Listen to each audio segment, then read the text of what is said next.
D'accord, voici la version normalisée et nettoyée de l'histoire Reddit, adaptée à la narration texte à parole et à l'affichage à l'écran, conformément à toutes vos exigences. J'ai besoin d'aide pour formuler comment rompre de manière constructive. Je ne veux pas faire le classique « c'est pas toi, mais moi », parce que je pense qu'il mérite la vérité. J'ai rencontré mon copain, un homme de 21 ans, il y a environ 6 mois, sur une application de rencontre et nous avons immédiatement accroché. Nous avions le même parcours et beaucoup des mêmes intérêts. Maintenant, aucun de mes amis ne l'aimait dès le début, et ce n'est pas une chose rare. Apparemment, la plupart des gens ne l'aiment pas, ce qu'il admet lui-même, et il n'aime pas la plupart des gens. À ce moment, je ne connaissais pas encore la raison. Il n'est pas la personne physiquement attirante, donc je pensais que c'était la raison, puisque quelques-uns de nos connaissances communes m'ont dit que je pouvais faire beaucoup mieux. Mais apparemment, ce n'était que la moitié de la raison. Au début, tout était incroyable. Il était drôle, respectueux et engagé. C'était la partie que je préférais. Il me voyait dans son avenir et imaginait que nous ayons des enfants, ce qui était une idée que j'adorais. Il m'a garanti un avenir et m'a bien traité. Mais ensuite, les choses ont lentement changé. Progressivement, il a commencé à faire des blagues et des commentaires désinvoltés sur les minorités, et en particulier les homosexuels, ce qui me déconcertait. Il fait partie d'une minorité, et au début, il m'a beaucoup parlé de ses amis homosexuels, mais il ne les a plus jamais mentionnés plus tard dans la relation. Ensuite, il a commencé à parler des libs, et j'ai dû lui rappeler que j'en faisais partie. Sa réponse était généralement que j'étais l'une des bonnes. Je l'ai rencontré en tant qu'étudiant en échange dans mon pays. Il a dit que dans son pays, il est conservateur, mais dans le mien, il serait du centre ou même de gauche. Mais plus il en parle, plus ce n'est pas vrai. Chaque fois qu'il dit quelque chose sur ses opinions politiques, que ce soit sa position en faveur de la peine de mort ou anti-trans, même s'il sait que j'ai des amis trans, je suis moins attiré par lui et honnêtement, maintenant je suis dégoûté par sa présence. Je sais qu'il fait vraiment des efforts. Il me couvre de cadeaux, d'attention et honnêtement d'argent. Mais tout ça ne vaut pas la peine de se battre littéralement avec lui pour les droits de l'homme. Quand il plaisantait sur les choses en général, je pensais peut-être que ce sont des blagues, peut-être qu'il est ignorant et je peux l'éduquer. Mais il n'a fait qu'empirer. Quand il a mal parlé de mon ami trans il y a une semaine, je pense que j'ai perdu le dernier peu d'attraction. Après l'argument, je ne pouvais pas me résoudre à lui parler pendant un certain temps, surtout depuis que je lui ai demandé ce qu'il ferait si nos enfants étaient homosexuels ou trans, et il a dit qu'il ne le soutiendrait pas, seulement l'accepterait à contre-cœur et essaierait de l'orienter dans une autre direction. Je suis bisexuel. Il sait que je suis bisexuel. Je pourrais ignorer la partie physique, mais chaque fois qu'il aborde une opinion politique, je frissonne, et honnêtement, j'ai commencé à me sentir utilisé, surtout s'il a déjà fait des avances sexuelles. Bien avant, comme honnêtement, presque depuis le début. Je pensais même que c'était à cause des regards ou parce qu'il essayait littéralement de me toucher partout et tout le temps, même en me tirant dans les bois pour cela. Et surtout, puisque je pensais que la raison principale était le regard, je pensais que je m'en remettrais avec le temps. Honnêtement, dans cette relation, je rêvais plus d'autres personnes et aspirais plus à d'anciens amoureux que jamais auparavant. Je n'ai jamais contacté aucun d'eux, même ignoré leurs textos, mais je me suis surpris à penser à quel point ils respectaient les gens et à penser que mon copain était une pire personne qu'eux. C'est quelque chose que je ne devrais pas penser et il ne le mérite pas. Je ne peux simplement plus faire ça. J'ai été froide avec lui, il a essayé de donner plus, mais je ne peux pas l'accepter en voyant les identités des gens que je tiens chers comme motif de débat ou en parlant de manière condescendante aux gens qui ont mes opinions ou la même orientation sexuelle que moi. Cependant, comme vous pouvez probablement le remarquer, mes pensées et mes sentiments sont éparpillés, surtout que je n'ai jamais rompu avec quelqu'un. Alors, je demande, quelqu'un pourrait-il m'aider à trier et formuler mes pensées pour que je puisse rompre avec dignité parce que je pense qu'il mérite de connaître les raisons pour faire mieux la prochaine fois. En résumé, mon copain est beaucoup plus à droite que je ne le pensais originalement. Maintenant, je suis dégoûté chaque fois qu'il ouvre sa bouche, et j'aimerais presque qu'il ne parle jamais. J'ai besoin d'aide pour rompre. Modification. Les gars, aucun de nous n'est américain. Nous sommes tous les deux d'Europe centrale. S'il vous plaît, arrêtez de vous quereller sur la politique américaine, ou de nous accuser de faire partie de certains partis, ou même de me dire que je suis ce qui ne va pas avec l'Amérique. Je n'ai aucun lien avec le pays. Je suis maintenant dans un endroit sûr, loin de mon mari. Néanmoins, j'attends avec impatience un dialogue rassurant avec un psychiatre de crise, ainsi qu'une consultation continue de mon obstétricien. Récemment, mon mari et moi, partenaires depuis 10 ans, avons rendu visite à mon obstétricien. À 10 semaines et 2 jours de ma première grossesse désirée, nous avons découvert un sac vide, sans fœtus. Les tests sanguins ont révélé des taux décroissants de gonadotropine chorionique humaine, annonçant l'inévitable fausse couche. Préparé pour notre dilatation et curetage, je suis spontanément entré en fausse couche naturelle à 5 heures de l'après-midi. Les saignements, caillots et pertes de tissu cliniquement significatifs ont provoqué un appel d'urgence à mon obstétricien. Le médecin de garde a conseillé l'hospitalisation en cas de persistance des hémorragies ou de survenue de faiblesse. Bien que le flux sanguin ait diminué à 9 heures, ma détresse a persisté. Cherchant réconfort dans une poche chauffante, j'ai découvert le téléphone de mon mari, nouvellement remplacé mais toujours connecté, illuminé par un message explicite. Submergé, je l'ai confronté et exigé une divulgation chronologique complète de son infidélité avec une collègue de 35 ans. Leur aventure de 4 semaines, les messages émotionnellement chargés et les rencontres sexuelles clandestines sont devenus apparents. Alors que je traitais cette révélation, mon état se détériorait.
Tout d'abord, je tiens à remercier tout le monde pour vos précieux conseils sur ma publication originale. Il a admis que la fille lui avait envoyé une capture d'écran du post, et qu'il était simplement contrarié parce qu'il n'aimait pas que des tas de gens au hasard connaissent ses affaires. Mais j'ai aussi découvert qu'il avait emmené cette même fille dans notre appartement lorsque j'étais hors de la ville une semaine auparavant, et qu'ils avaient fait l'amour dans notre lit.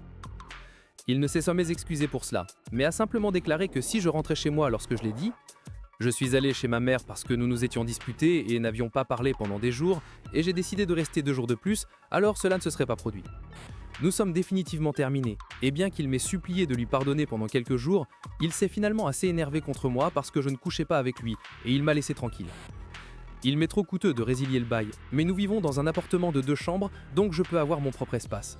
Ou du moins, je le pensais. Je me suis réveillé hier à 3 h du matin en me demandant où était mon chien, car il dort avec moi.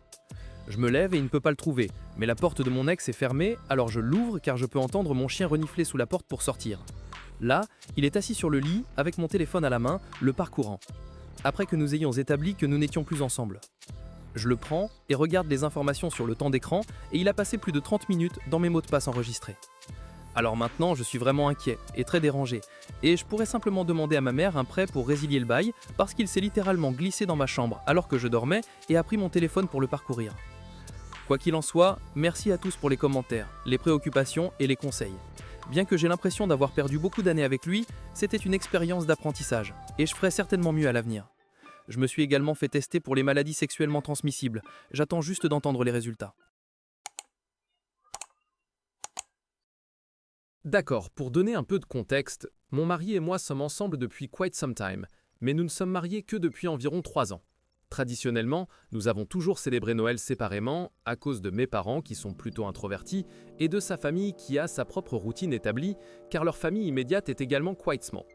En général, nous devons nous rendre chez nos parents respectifs depuis notre résidence habituelle, ce qui représente environ 3 heures de route. Ma belle-sœur trouve quite exhausting et préférerait que mes beaux-parents restent chez nous pour faciliter le déplacement. Nous habitons suffisamment près pour que cet arrangement soit pratique pour ma belle-sœur.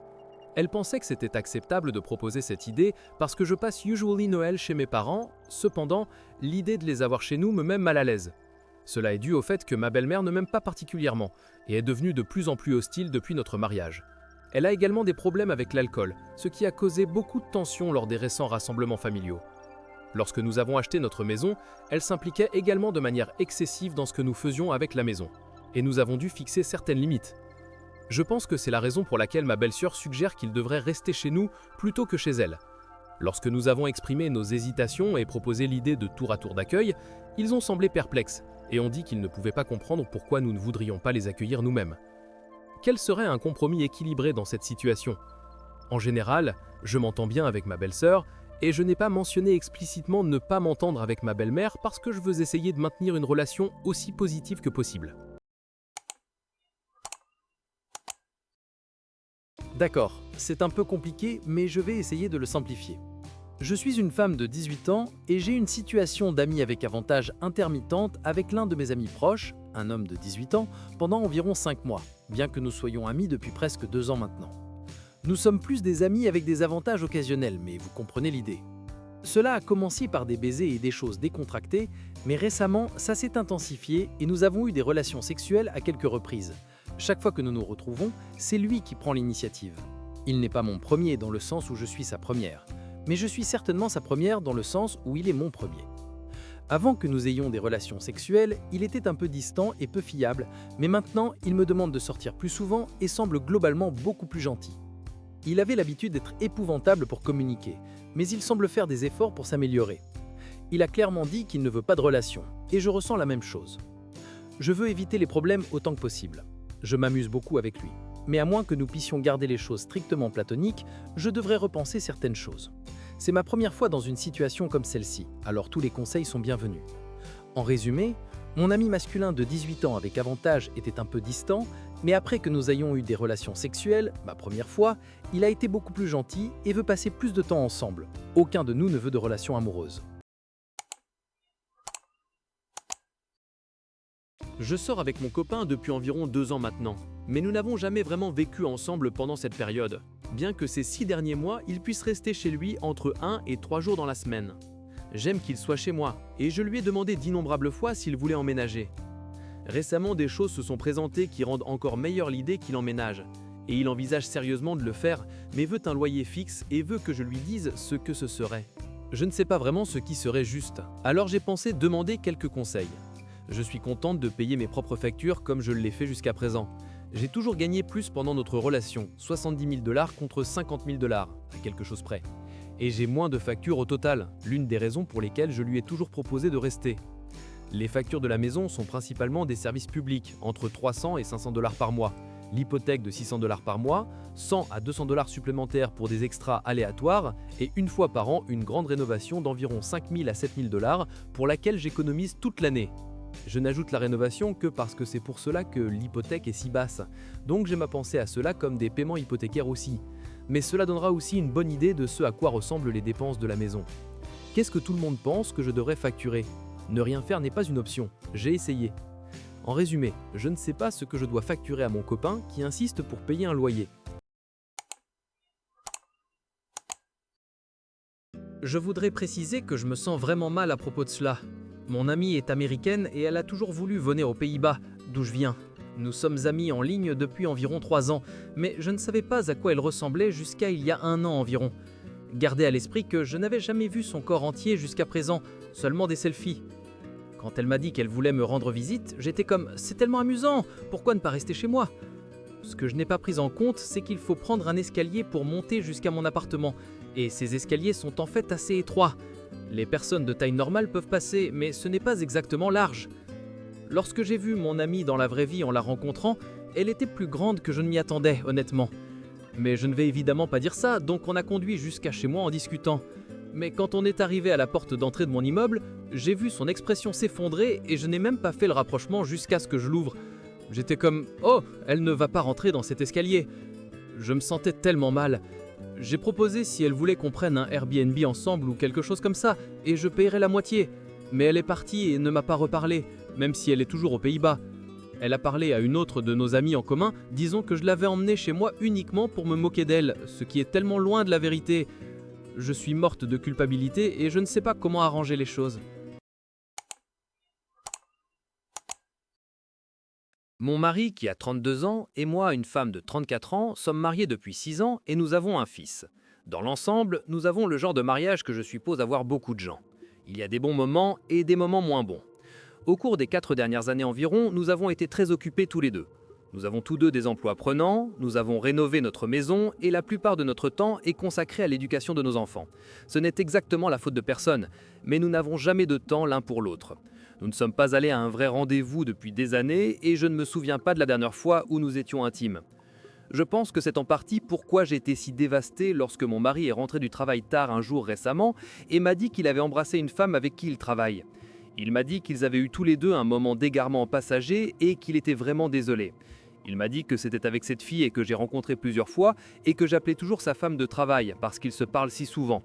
Cela fait évidemment très mal de toutes les façons possibles et je lui ai crié dessus et il a promis de prendre ses distances avec la femme et de ne pas lui parler. Quand c'est arrivé, je lui ai dit que nous avions terminé et que je ne resterais pas marié à un tricheur. Mais maintenant, je ne sais tout simplement pas. Je le hais tellement en ce moment, mais je n'arrive aussi pas à imaginer aller de l'avant dans ma vie sans lui. Éventuellement, je prendrai ma propre décision, mais j'aimerais beaucoup entendre si vous avez des conseils à donner. En résumé, mon mari a embrassé une femme avec qui il travaille. J'essaye de comprendre quoi faire ensuite.